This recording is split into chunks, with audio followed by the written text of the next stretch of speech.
Fala, galera, seja bem-vindo a Segue Vita.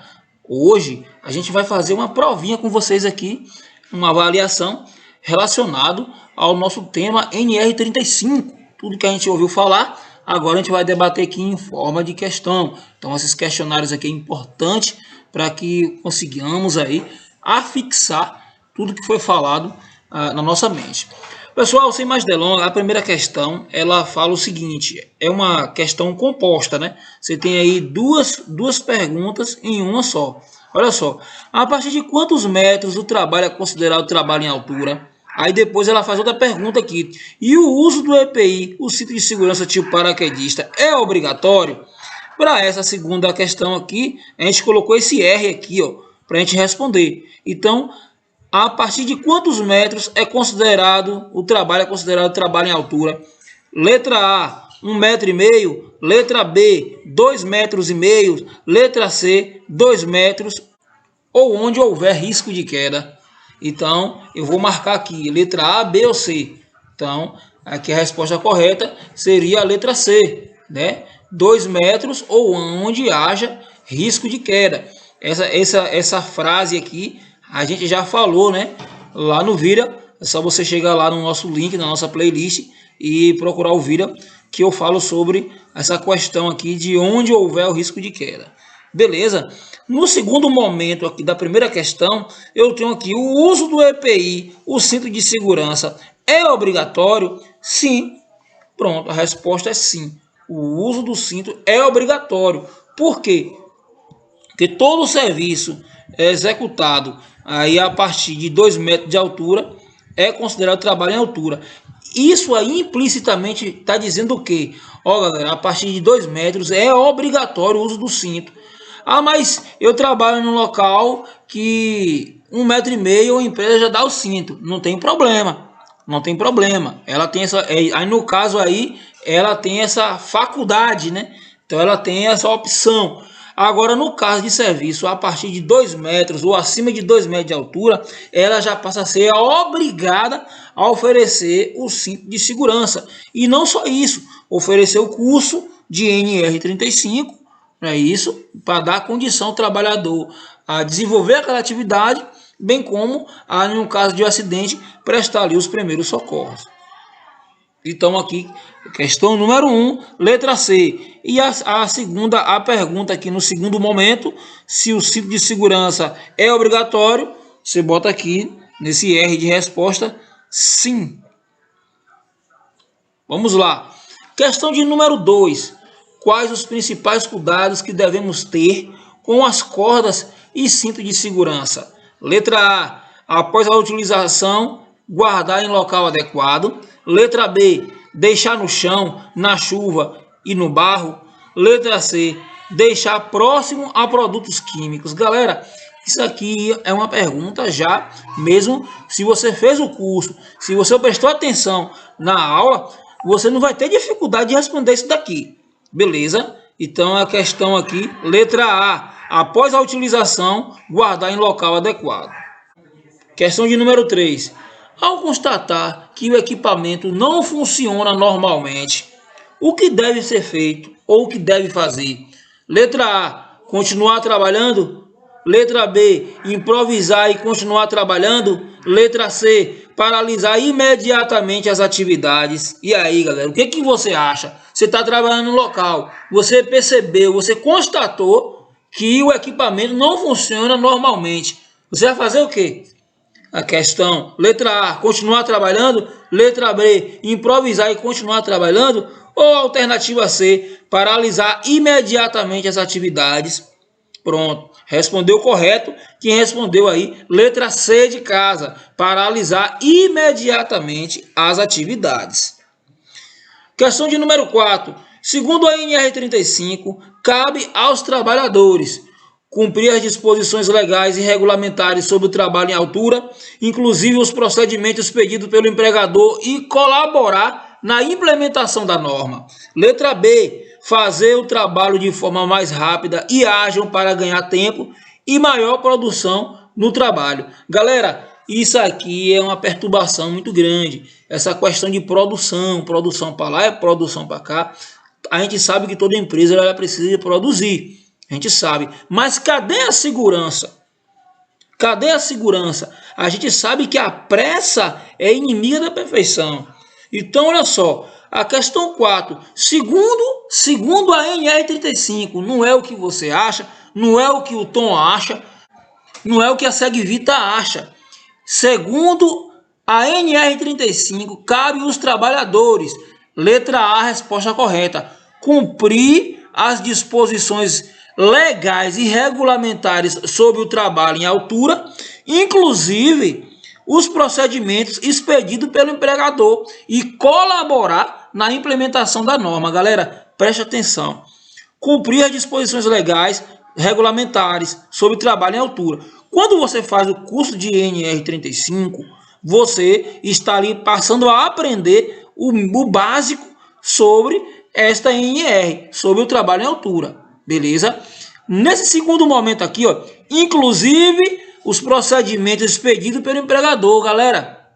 As normas, não só a 35, todas as normas, elas são uma norma, uma geralzona. Então, de acordo com cada segmento de empresa, cada local de trabalho, você vai ter uma especificidade de trabalho que demanda aquela atividade. Então, esses procedimentos expedidos pelo empregador, ele vai estar debaixo da norma. A norma permite o empregador implementar ou complementar a norma para melhorar a sua segurança. E esses procedimentos, mesmo não estando especificamente na norma, mas foi implementado pelo empregador, você deve seguir. Beleza? E nesse terceiro momento aqui, ó, colaborar na implementação. E o que é colaborar na implementação? Fazer acontecer. Então você aprendeu através do curso ANR35, os procedimentos de segurança. Você no treinamento interno, você vai pegar esses parâmetros expedidos pelo empregador e vai incorporar. Agora você vai praticar isso daí. Isso aí significa colaborar na implementação da norma. Então, a questão de número 4, letra A. Questão de número 5. Quais são e onde estão localizados os tipos de fator de queda? Galera, quais são os fatores de queda? Né? São duas perguntas também aqui em uma. Olha só, quais são os fatores de queda? Já está aqui na própria questão, aqui, ó, no próprio enunciado. Fator de queda, você tem o menor que 1, que é o 0. Você tem o fator de queda 1 e o fator de queda 2. Então, esses aqui são os tipos de fator de queda. Não é isso? São 3 tipos de fator de queda.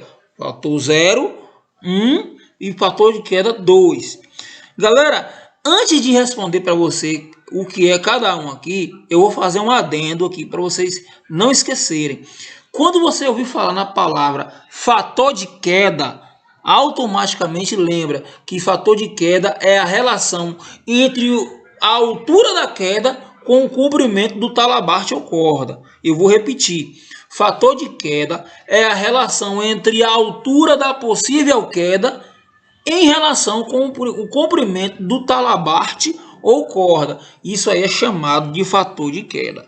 Beleza? Vamos lá. Onde estão localizados os 3 tipos de fator de queda? Galera, fator de queda 0. Isso significa que a ancoragem onde o trabalhador está executando o serviço está acima do nível da cabeça. Então, esse fator de queda é o ideal, conforme você vê nessa imagem aí, ó, fator de queda 0. Observe que a ancoragem está acima do nível da cabeça do trabalhador.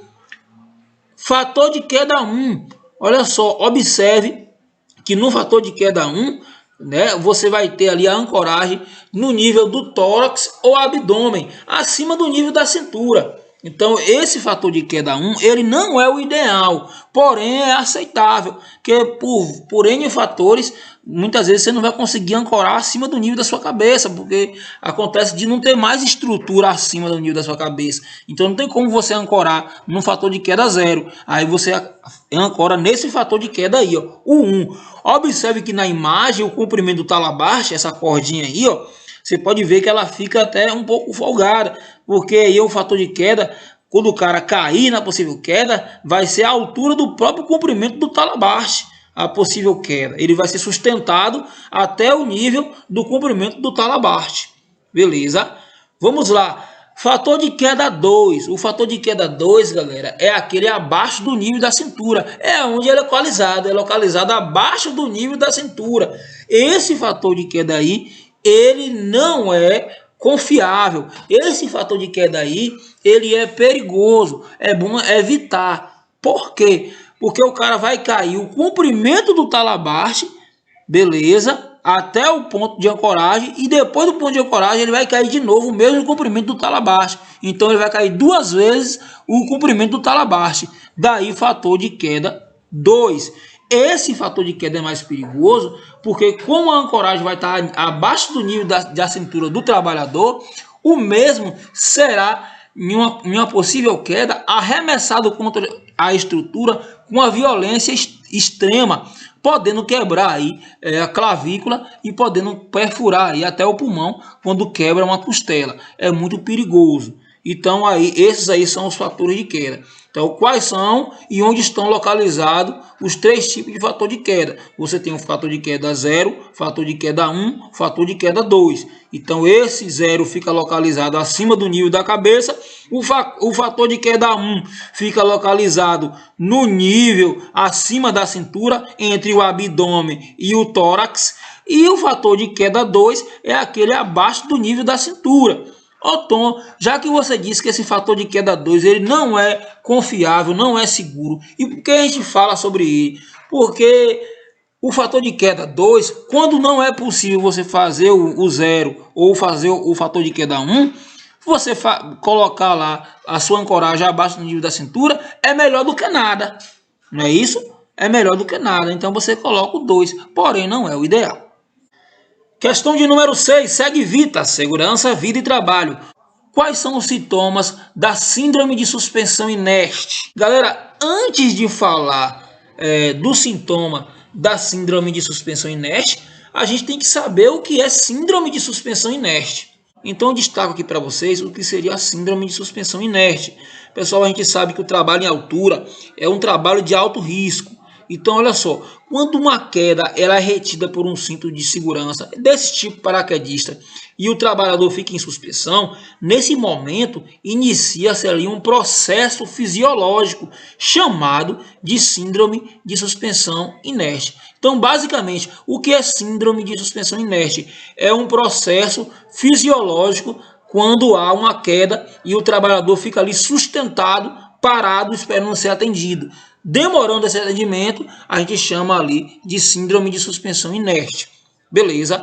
Agora, voltando à pergunta, quais são os sintomas da síndrome de suspensão inerte? Os principais sintomas são palpitação, tontura, náusea, dor de cabeça, zumbidos no ouvido, galera, sudorese, ou seja, suor excessivo, perda de visão, dormência nas pernas, hipotermia. Galera, eu vou destacar essa palavra. A gente sabe que a temperatura do corpo normal gira em torno de 36, 37 graus. Quando você tem uma queda dessa temperatura lá para 34, 33, isso é chamado de hipotermia. Isso aí já causa problemas na nossa saúde. Então, a síndrome de suspensão inerte, um dos sintomas dela é a própria hipotermia. Por quê? Porque diminui a circulação sanguínea e automaticamente o seu corpo começa a perder temperatura, podendo gerar problemas e agravos. E também outros sintomas são os possíveis desmaios e traumas irreversíveis.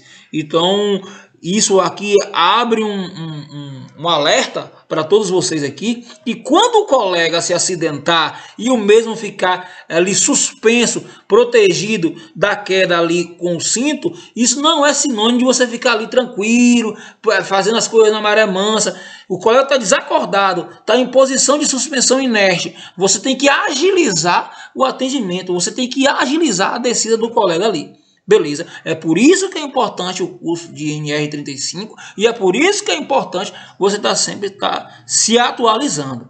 Beleza? Questão de número 7. Em qual situação os equipamentos de proteção individual devem ser inspecionados? Galera, olha só. Essa questão, na verdade, ela é um brinde, né? os equipamentos de proteção individual, eles sempre devem ser inspecionados, principalmente antes de você iniciar a atividade.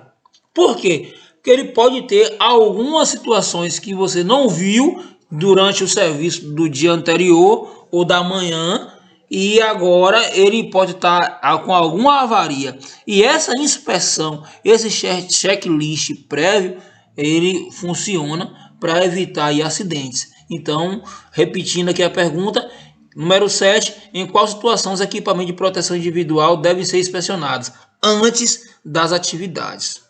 Questão de número 8. Cite 5 EPIs para realizar trabalho em altura. Galera, aqui a gente vai ser fiel à NR6.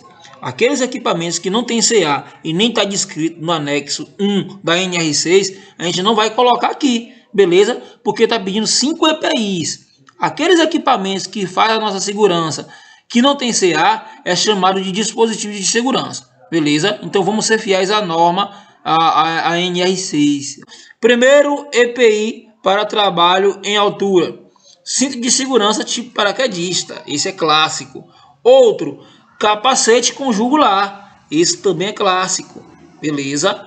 Outro equipamento, botina, você tem que utilizar a botina. Se é na elétrica, você vai utilizar a botina isolante. Se não for a área elétrica, você vai utilizar uma botina convencional, dessas aí de construção civil. O quarto, equipamento de proteção individual, protetor visual. O óculos, né? Você vai utilizar o óculos, dependendo da atividade que você vai executar, dependendo do segmento que você está trabalhando, você vai usar um protetor facial, mas também é um EPI, está descrito na NR6, no anexo 1. E o quinto EPI, galera, eu trago para você aqui a luva, né? Você tem que utilizar uma luva, não importa se você é elétrica, se é construção civil. É claro que na elétrica você vai usar luva isolante, na construção civil você pode usar uma luva convencional ali de couro de vaqueta. Mas é sempre importante você trabalhar com a luva na mão. Você não vai ficar manipulando os equipamentos, os materiais, sem nenhuma proteção na mão. Então a luva é um material de suma importância no trabalho executado nas alturas. Questão de número 9. Em caso de acidentes graves, qual o número do telefone devemos ligar? Galera, acidentes, você vai ligar 192. Você vai ligar para o SAMU. Caso seja um acidente que envolva aí, incêndios, princípios de incêndio, você vai estar ligando aí para o 193, que é o número do bombeiro. Questão de número 10. Antes de iniciar a atividade em altura, qual documento importante deve ser feito? Qual, galera? Qual documento que tem que ser feito ali? Antes de iniciar o trabalho em altura, você vai ter que estar munido com a PT, permissão de trabalho em altura. Algumas empresas chamam de PTA, né, que é permissão de trabalho em altura. Então esse documento é fundamental para se trabalhar em altura. Isso em instituições sérias, em trabalhos sérios. Você vai ver aí a bistunta na rua, o pessoal trabalhando de qualquer jeito. Esse documento é de suma importância e também ele já é descrito no vídeo que a gente inicia esse trabalho. Beleza? Pessoal, esse material é oferecido pela SegVita, Segurança, Vida e Trabalho. Espero que vocês gostaram. Deixe o seu like aí e compartilhe esse material. Forte abraço!